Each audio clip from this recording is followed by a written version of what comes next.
আল্লাহর কাছে সাহায্য চাইবে। ও মাওলা,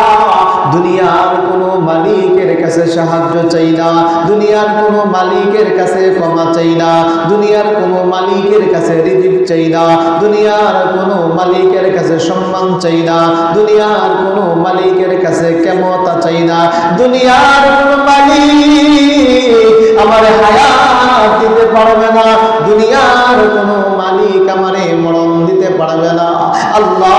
আমি গোলাম, তুমি মুনিব, আমি গোলাম, তুমি মুনিবের কাছে দোয়া করি মাওলা, রজব মাসের খাতিরে মাফ করে দাও, শাবান মাসের খাতিরে মাফ করে দাও, রমাদান মাস আল্লাহ সিয়াম সাধনা করার তৌফিক দাও, পাঁচ ওয়াক্ত নামাজ আদায় করার তৌফিক দাও। এরকম ভাবে যখন বান্দা গভীর রজনীতে আল্লাহর কাছে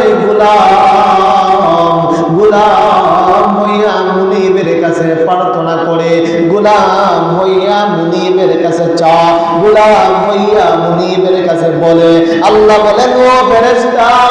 আমি আল্লাহ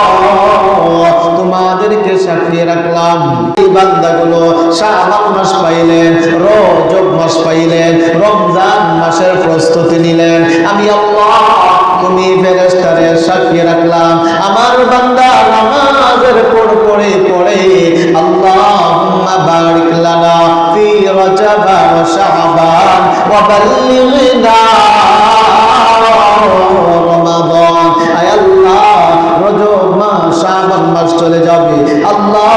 আমার জীবনের শেষ রজব হইয়া যা নাকি শাবান হইয়া যা, আমি তা জানি না গো আল্লাহ, আমার জীবনের সমস্ত গুনাহ মাফ করে দাও। বান্দা যখন তাওবা করে,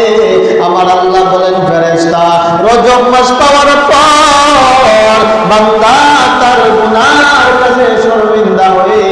আমি মালিকের কাছে তাওবা করেছে, আমি আল্লাহ